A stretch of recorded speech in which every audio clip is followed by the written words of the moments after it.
दोस्तों, आज हम बात करने जा रहे हैं ग्रेवी मूवी के बारे में। उम्मीद करती हूँ आप लोगों को इसकी एक्सप्लेनेशन जरूर पसंद आएगी और पसंद आए तो प्लीज चैनल को सब्सक्राइब करना, वीडियो को लाइक करना, वीडियो को शेयर करना और वीडियो पे कमेंट्स करना बिल्कुल भी मत भूलिएगा। दोस्तों, मूवी की स्टार्टिंग में हमें हैलोवीन ईव को दिखाया जाता है, जहाँ एंसन नाम का एक आदमी ड्रिंक खरीदने के लिए स्टोर में पहुँचता है। इस दौरान वो वहाँ मौजूद कैशियर बेथनी के साथ फ्लर्ट करने लगता है, जिस चीज से वो काफी खुश होती है और एंसन को उसकी ड्रिंक फ्री में ही दे देती है। फिर वो दोनों हैलोवीन के बाद एक दूसरे से मिलने का वादा करते हैं, जिससे एंसन काफी खुश हो जाता है। नेक्स्ट सीन हमें एक बार का दिखाया जाता है, जहां पर काम करने वाली बारटेंडर कैरी ग्रेजुएशन करने के बाद पैरामेडिक बन गई होती है और बारटेंडर का काम छोड़ने वाली होती है। इसलिए बाकी सभी एम्प्लॉय बार खाली होने के बाद पार्टी करके उसे कॉन्ग्रेचुलेट करते हैं, जिस चीज से कैरी बहुत खुश होती है। फिर पार्टी खत्म होने के बाद जब वहाँ का मैनेजर बाहर जाने के लिए दरवाजा खोलने की कोशिश करता है तो उसे एहसास होता है कि दरवाजा बाहर से बंद कर दिया गया है। इसलिए क्रिकेट नाम की वेट्रेस सिक्योरिटी गार्ड वेनकेटा को दूसरे रास्ते से अपने साथ बाहर चलने के लिए कहती है,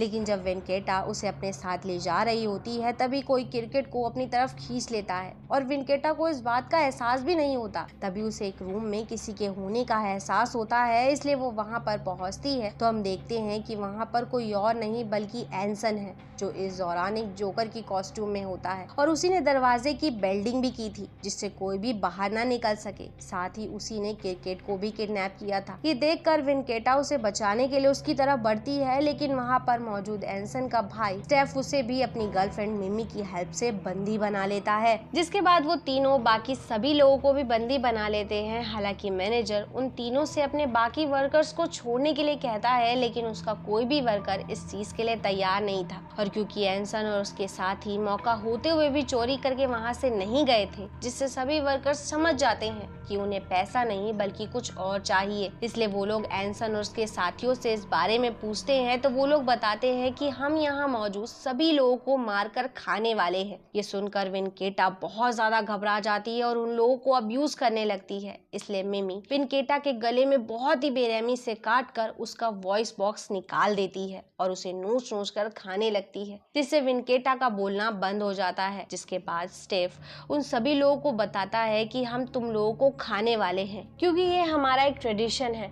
और हम हर हैलोवीन ईव को इसी तरह से लोगों को मारकर खा जाते हैं। ये सुनकर वो सभी बहुत ज्यादा घबरा जाते हैं। फिर स्टेफ अपनी आंखों में पट्टी बांध लेता है और मैनेजर के सर और मुंह पर संतरे रखकर उस पर तीर से निशाना लगाने लगता है, जिससे वो तीर मैनेजर के मुंह के आर पार हो जाता है और वो बहुत ही बेरहमी से मारा जाता है। फिर हमें पता चलता है कि उन लोगों ने मैनेजर को इसलिए मारा क्योंकि उसकी वजह से सभी लोग मिलकर उसका साथ दे रहे थे। जिसके बाद स्टेफ कुक यानिक को किचन में चलने के लिए कहता है, जिससे वो उनके खाने के लिए अलग अलग तरह की रेसिपी बना सके। इस दौरान स्टेफ यानिक को किचन में ही बांध देता है और उसे मैनेजर की बॉडी से ही रेसिपी बनाने के लिए कहता है। साथ ही धमकी भी देता है कि अगर तुमने हीरो बनने की कोशिश भी की तो तुम्हारा भी हाल अपने मैनेजर की तरह ही होगा। इसलिए ना चाहते हुए भी कुक मैनेजर की डेड बॉडी से मीट निकाल कर रेसिपी बनाता है, जो कि स्टेफ को बहुत पसंद आती है। इसलिए वो बाकी लोगों को भी उस रेसिपी को खिलाता है। इस दौरान हम देखते हैं कि एंसन सभी वर्कर्स के बीच एक कंपटीशन करवा रहा होता है,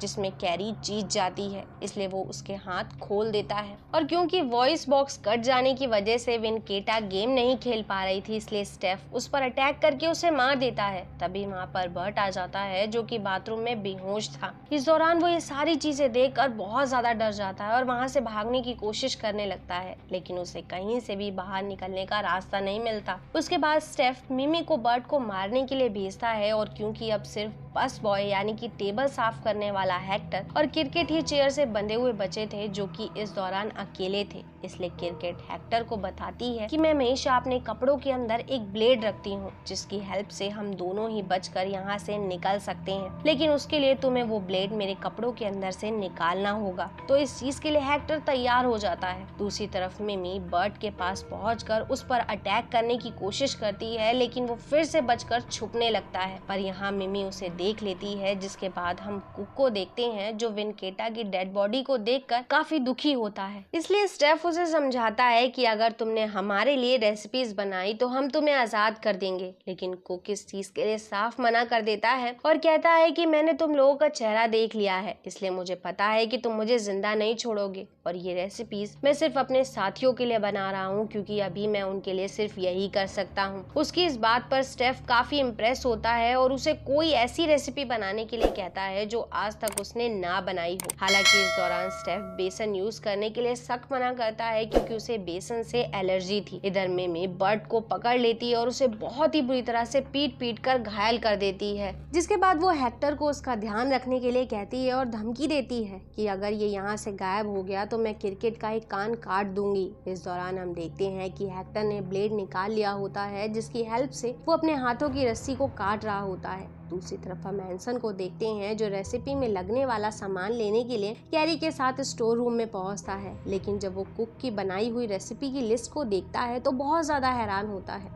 क्योंकि उसमें स्पेलिंग मिस्टेक थी। इसलिए वो कैरी को भी लिस्ट दिखाता है, जिसे देखकर कैरी समझ जाती है कि कुक ने लिस्ट में एक सीक्रेट कोड का यूज किया है और उसे सामान के साथ बेसन भी लाने के लिए कहा है। इसलिए कैरी एंसन को अपनी तरफ अट्रैक्ट करने की कोशिश करती है और उससे कहती है कि तुम पर मुझे क्रश हो गया है। इस दौरान वो उसे मिमी के खिलाफ भी भड़काती है। इधर हम स्टेफ को देखते हैं जो कुक की बनाई हुई रेसिपी को खाकर बहुत ही खुश हो जाता है और कहता है कि तुम इस जगह के लिए नहीं बने हो क्योंकि तुम एक जीनियस हो। तभी वहाँ पर एंसन और कैरी भी रेसिपी का सामान लेकर पहुँच जाते हैं। इस दौरान एंसन स्टेफ से अकेले में बात करने के लिए कहता है, इसलिए वो मिमी को कैरी को कुक पर नजर रखने के लिए कहकर वहाँ से चला जाता है। फिर एंसन उसे बताता है कि मुझे लगता है कैरी मुझसे प्यार करती है, लेकिन मुझे डर लग रहा है कि कहीं मौका पाकर वो मुझे मार न दे। जिस पर स्टेफ उसे समझाता है कि तुम्हें याद होगा कि मैं मिमी से भी पिछले साल इसी तरह से मिला था और अब वो पूरी तरह से हमारे साथ मिल चुकी है, इसलिए मुझे लगता है कि कैरी भी हमारे साथ मिल ही जाएगी और अगर उसने तुम्हें नुकसान पहुंचाने की कोशिश भी की तो मैं उसे मार दूंगा। जिस बात से एंसन काफी खुश होता है। इस दौरान हम वहाँ पर विनकेटा की डेड बॉडी को देखते हैं जिसकी कंडीशन बहुत ही ज्यादा खराब हो चुकी थी। जिसके बाद एंसन विनकेटा का पैर लेकर कुक के पास पहुँचता है और उससे एक अच्छी सी रेसिपी बनाने के लिए कहता है, तो वो ऐसा ही करता है, जिसे लेकर एंसन हेक्टर और क्रिकेट के पास पहुँचता है और कहता है कि तुम दोनों में से जो भी अपने हिस्से का पैर पहले खा लेगा उसे हम छोड़ देंगे। लेकिन वो दोनों इस चीज के लिए साफ इनकार कर देते हैं, इसलिए एंसन उन्हें फोर्स करने की कोशिश करता है और इस चीज में कैरी भी उसका साथ दे रही होती है। तभी हेक्टर खुद को आजाद करके एंसन पर अटैक कर देता है, जिससे वो वहीं पर बेहोश हो जाता है। लेकिन जैसे ही हेक्टर वहां से जाने लगता है, एंसन को फिर से होश आ जाता है और वो हेक्टर का सामना करने के लिए तैयार हो जाता है। लेकिन हेक्टर लड़कियों के सामने लड़ने से साफ मना करता है, इसलिए वो दोनों ऊपर के रूम में जाने का फैसला करते हैं। दूसरी तरफ कुक स्टेफ को वो रेसिपी धोखे से खिला देता है जिसमें बेसन मिला हुआ था, जिसको खाने के बाद उसे रिएक्शन होने लगते हैं। इधर जैसे ही कैरी क्रिकेट को आजाद करती है, वहाँ पर मिमी पहुँच जाती है, जो कैरी को देखकर समझ जाती है कि वो उन लोगों को धोखा दे रही है, इसलिए वो उन दोनों पर अटैक कर देती है। जिसके बाद हम देखते हैं कि हेक्टर और एंसन भी एक दूसरे पर अटैक कर देते हैं। दूसरी तरफ कुक और स्टेफ भी एक दूसरे से लड़ने लगते हैं क्योंकि स्टेफ समझ गया होता है कि कुक ने खाने में बेसन मिलाया है। इस दौरान सभी लोग एक दूसरे का बहुत ही बहादुरी से सामना कर रहे होते हैं। जिसके बाद स्टेफ एक वेजिटेबल कटर डिवाइस से कुक के चेहरे को बुरी तरह से घिसने लगता है, जिससे वो घायल हो जाता है। इधर जब क्रिकेट और कैरी मिलकर मिमी पर अटैक करने की कोशिश करते हैं तो इस दौरान क्रिकेट गलती से कैरी पर ही अटैक करके उसे बेहोश कर देती है,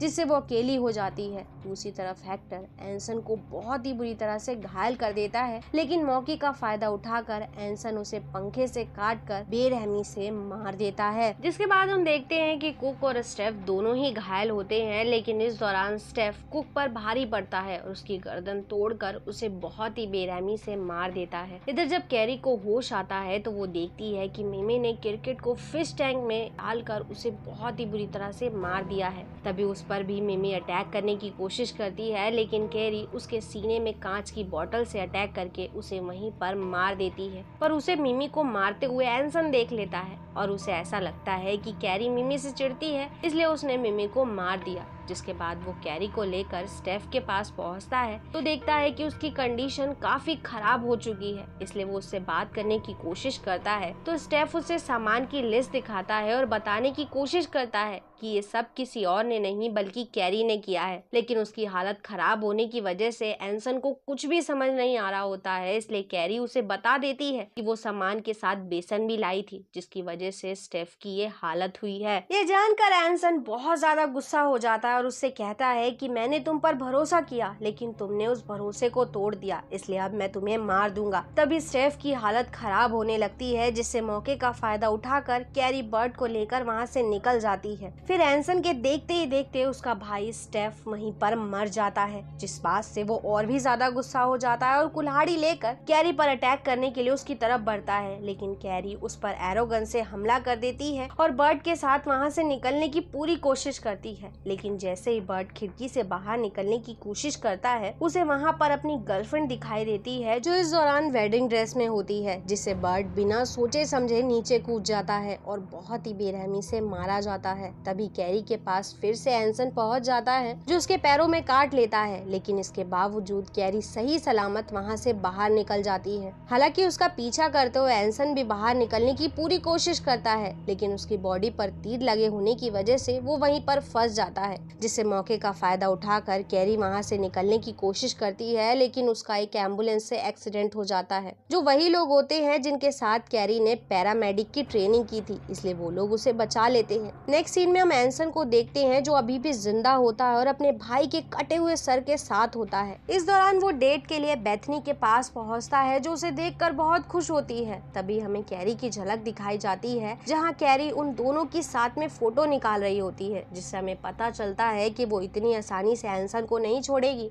और इसी के साथ ये मूवी यहाँ खत्म हो जाती है। दोस्तों, उम्मीद करती हूँ आप लोगों को इसकी एक्सप्लेनेशन जरूर पसंद आई होगी, और पसंद आई हो तो प्लीज चैनल को सब्सक्राइब करना, वीडियो को लाइक करना, वीडियो को शेयर करना और वीडियो पे कमेंट्स करना बिल्कुल भी मत भूलिएगा। And thanks for coming and watching.